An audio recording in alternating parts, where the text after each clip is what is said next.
उदासीनता होती है। इस कथन को समझने की आवश्यकता है। यदि आप किसी से प्रेम नहीं करते हैं तो उस तरफ से उदासीन हो जाते हैं, न्यूट्रल। इसका अर्थ स्पष्ट है कि प्रेम से विमुख हुआ जो व्यक्ति है वो नफरत नहीं करता, हिंसा नहीं करता, बिल्कुल भी नहीं। और आज जिस घटना की चर्चा होने जा रही है वह प्रेम, उदासीनता, नफरत, हिंसा, इन सब से आगे निकल चुका है। यह कोई ऐसी पहली घटना नहीं है और ना ही आखिरी होगी, क्योंकि हमारे यहाँ जो हिंदू मुसलमान विवाद है या उन दोनों के बीच में जो समरसता नहीं है ना, उसको हिंदू मुस्लिम भाई भाई ये नारा देके, इस नारे का टोटका देकर हल करने की कोशिश की गई है। कोई ठोस हल इसका नहीं निकाला जा रहा है। ये लव जिहाद से आगे बढ़ चुका मामला है और अगर इसका फन अभी नहीं कुचला गया तो ये विकराल रूप लेगा और तुम बजाते रहना पीपनी भाईचारे की। जय सिया राम जी की साथियों, घटना कर्नाटक के हुबली से है, जहां एक इस्लामिक जिहादी मानसिक बीमार ने साथ में पढ़ने वाली नेहा हीरामत को चाकू से हमला कर उसकी हत्या कर दी। उसका कसूर यह था कि उस लड़की ने फयाज, उस लड़के का नाम है फयाज जिहादी, का जो प्रेम है, जो प्रेम प्रस्ताव था, उसको उसने स्वीकार नहीं किया और मना करने पर फयाज ने चाकू से नेहा के गले में 9 बार वार किया, उसकी निर्मम हत्या की। कॉलेज में दिन के समय इतने सारे लोगों के बीच में उसकी हिम्मत देखिए आप। मतलब नेहा द्वारा प्रस्ताव ठुकराया जाना उससे बर्दाश्त नहीं हुआ, इसीलिए उस जिहादी ने दिन के समय कॉलेज की चहल पहल के बीच इस नृशंस और निर्मम हत्या को अंजाम दिया। सीसीटीवी कैमरे में पूरी घटना कैद हो गई। उसे किसी चीज का भय नहीं था, यहां तक कि पकड़े जाने पर भी उसके चेहरे पर जो भाव थे वो बिल्कुल सामान्य व्यक्ति की तरह बर्ताव कर रहा था। ऐसा लग रहा था जैसे कुछ हुआ ही नहीं है। और यकीन मानिए उस फुटेज को एक कमजोर हृदय वाला व्यक्ति कतई नहीं देख सकता, इतना हृदय विदारक है। यह घटना कई सवालों को जन्म देती है, या यूं कह लीजिए कि जब जब इस प्रकार की घटना होती है हम ये सवाल बार बार खड़े होते हैं, लेकिन हम लोग उससे कोई सबक नहीं लेते हैं। क्या हम नहीं देखते हैं कि हर बार एक वर्ग में एक निश्चित पैटर्न पर प्रतिक्रिया आने लगती है?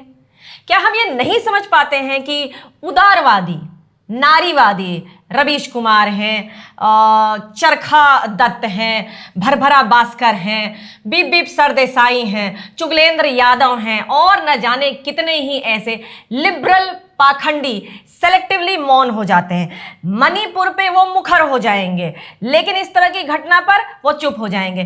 कितना निर्लज है ये मौन। और लोग तुम्हें ऐसे ही याद रखेंगे, रुदाली रूदन गैंग, इसी तरह से, एक निर्लज की तरह, एक कायर की तरह। जिन्हें स्त्री के प्रति हुए अपराध में भी पार्टी नजर आती है, उन्हें आप क्या ही कहेंगे।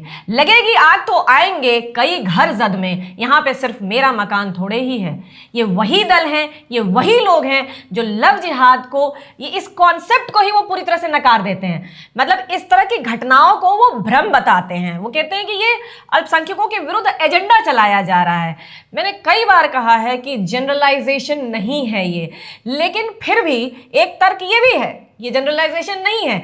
लेकिन हमारे यहाँ देहात में क्या कहा जाता है कि बटुली में, यानी पतीले में चावल पका है या नहीं पका है, इसके लिए सारे चावल दबा के नहीं देखे जाते, एक चावल दबा के देख लिया जाता है, पता चल जाता है कि सारे पक गए हैं। ये जनरलाइजेशन नहीं है, लेकिन इसको इस तर्क के साथ देखिएगा, ठीक है। आप ये जो बार बार की अल्पसंख्यकों के विरुद्ध एजेंडा चलाया जा रहा है, एक शांतिप्रिय समुदाय को दबाया जा रहा है, उनके मौलिक अधिकारों का हनन किया जा रहा है, ये तो भटके हुए नौजवान हैं। ये तो रूह अफ़ज़ा की बोतल उड़ेल रहा था नेहा पर और बहुसंख्यकों ने इसे साबित कर दिया कि इसने खून कर दिया है, ठीक है ना। वो तो बहुत मासूम था। नेहा को असल में उसका प्रस्ताव ठुकराना नहीं चाहिए था, उसे एक्सेप्ट कर लेना चाहिए था। गलती नेहा की थी। जैसे कि मैंने आपको पहले भी बताया, ये कोई एकल कांड नहीं है कि ये पहला हुआ हो और ये आखिरी हुआ हो। इससे पहले भी कई बार इस तरह से हो चुका है। दिल्ली की श्रद्धा का हत्याकांड अगर आपको याद हो कि गला दबाकर लिव इन पार्टनर ने उसकी हत्या की और उसके बाद उसके टुकड़े करके सूटकेस में भर के और मेहरौली के जंगलों में फेंक आया था। फिर आपने देखा बदायूं वाला कांड, किस तरह की निर्ममता कातिल ने दिखाई थी कि छोटे छोटे बच्चों पर 24-24 वार चाकू से करना क्या ही दिमाग में चल रहा होगा। और इसमें ज्यादा सोचने समझने की आवश्यकता नहीं है, सबको मालूम है कि क्या दिमाग में चल रहा होगा। मतलब वहां भी आपने देखा था कि कातिल को सरफिरा साबित कर रहे थे लोग बाग, ठीक है, कि उसे बहुत गुस्सा आता था और वो गुस्से में आपा खो देता था। उसी तरह एक चैनल ने भी इसको सरफिरा घोषित कर दिया, ये फयाज को, जिस ये कर्नाटक वाला जो कांड हुआ है।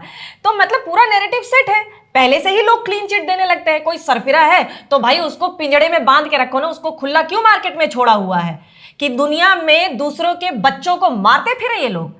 मोहब्बत की दुकान है या मुगलों की दुकान खुली है कर्नाटक में, मेरी समझ में तो नहीं आ रहा है। और खाओ मुफ्त की रेवड़ियां, ठीक है।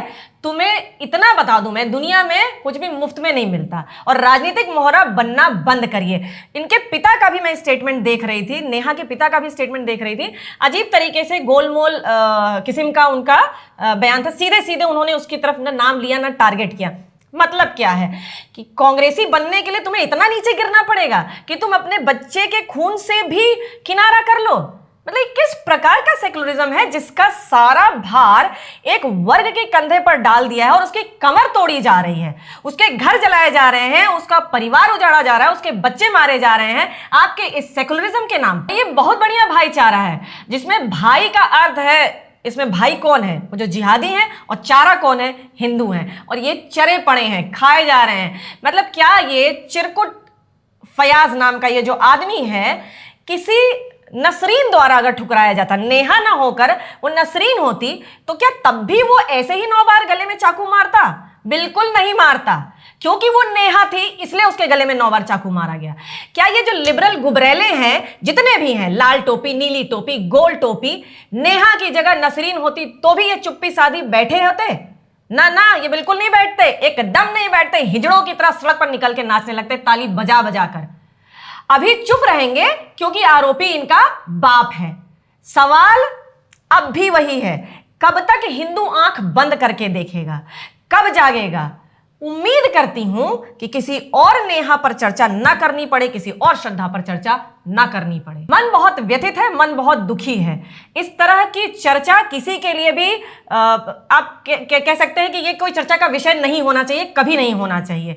इतना क्षोभ है, इतना गुस्सा है मन में कि समझ में नहीं आ रहा है कि इसको किस तरह से सामने लाया जाए। मुझे यही तरीका सही लगा सामने लाने का। जय राम जी की, जय हिंद की, अखंड भारत भूलेंगे नहीं।